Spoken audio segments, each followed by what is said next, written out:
Hi bro. అన్న song దేవరాన్ని వచ్చింది ఎలా? చుట్టుపల్ల సాంగ్ నిజంగా చాలా బాగుందన్న. ఈ సాంగ్ రిలీజ్ అయిన కాడి నుంచి నేను ఇంచుమించు ఒక 50 సార్లు నేను ఉంటాను. మొన్న గతంలో వచ్చినటువంటి ఫీర్ సాంగ్ ఎంత అద్భుతం సృష్టించిందో ఈ చుట్టుమల్ల సాంగ్ దానికి డబుల్ ఇంపాక్ట్ చూపించింది. సాంగ్ చాలా బాగుంది.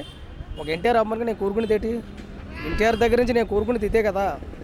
చాలామంది ఎన్టీఆర్ గారిని మాస్ మాస్ మాస్ అంటారు. ఈ సాంగ్ చూస్తే మాస్ కాదరా బాబు, క్లాస్ అన్న ఈ రేంజ్లో కనపడింది.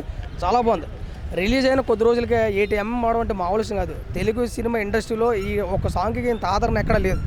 అంత అద్భుతంగా పరిగెడింది సాంగ్. ఎన్టీఆర్ గారి కెరీర్లో, తెలుగు ఇండస్ట్రీ కెరీర్లో ప్రతి ఒక్కరూ నచ్చే మెచ్చే విధంగా ఈ చుట్టుమల్ల సాంగ్ రొమాన్స్ విత్ పర్ఫార్మెన్స్ చాలా అద్భుతంగా ఉంది. అర్థమైంది కదా, రొమాన్స్ విత్ పర్ఫార్మెన్స్ చాలా అద్భుతంగా ఉంది.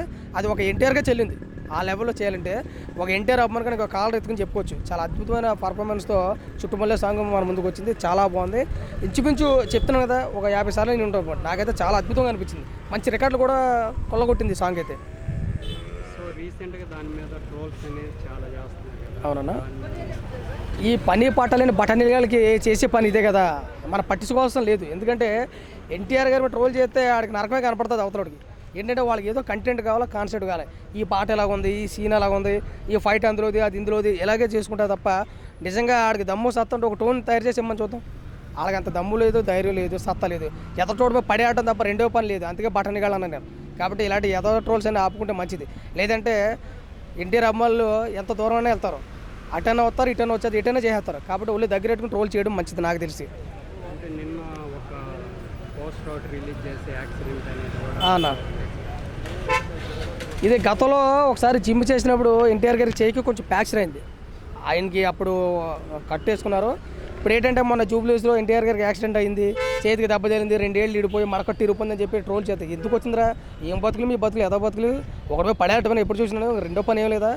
అది గతంలో ఆయన ఎక్సర్సైజ్ చేసినప్పుడు చిన్న ఇబ్బంది పడి చేతికి కట్టు చిన్న దెబ్బ, అది దాన్ని బట్టి ట్రోల్ చేయడం అంటే మీకు సిగ్గు లాచ మానవత ఏం కనపడతలేదు ట్రోలర్స్ అయితే నాకు తెలిసి. అది కరెక్ట్ కాదని చెప్పి నా అభిప్రాయం. సినిమా షూటింగ్ మొత్తం కంప్లీట్ చేసుకున్నాను అన్నా, చాలా హ్యాపీగా ఉంది. ఎందుకంటే బాబు గారి చేతిలో ఇప్పుడు 3 సినిమాలు ఉన్నాయి. మా ఎన్టీఆర్ గారి చేతిలో ఆల్రెడీ దేవరా కంప్లీట్ అయిపోయింది. దీనికి సంబంధించి నెక్స్ట్ వార్ రాబోతుంది. తర్వాత మనకి ప్రశాంత్ రీల్ది కూడా రాబోతుంది. ఏదేమైనా కానీ ఈ దేవరా సినిమా ఎన్టీఆర్ కెరీర్లోనే కాదు, సినిమా ఇండస్ట్రీలోనే ఒక మంచి బ్లాక్ బస్టర్ అవుతుంది. ఎందుకంటే బాహుబలి చూసాం, త్రిబుల్ చూసాం, కేజీఎఫ్లు చూసాం, కలికిలు చూసాం, ఇంకోటి చూసాం, ఎన్ని తుడిచిపెట్టిపోతాయి. 3 సంవత్సరాల తర్వాత ఎన్టీఆర్ గారు చాలా కసిగా ఉన్నారు. కొరటాల శివ కూడా చాలా కసిగా ఉన్నాడు ఈ సినిమా మీద. ప్రేక్షకులుగా మంచి ఒక అద్భుతాన్ని చూపిస్తానని చెప్పి ఎన్టీఆర్ గారు అన్నారు. కాబట్టి గతంలో టెంపర్కి ముందు సినిమాలు వేరు, టెంపర్ నాడు కాలు రగరేశాడు.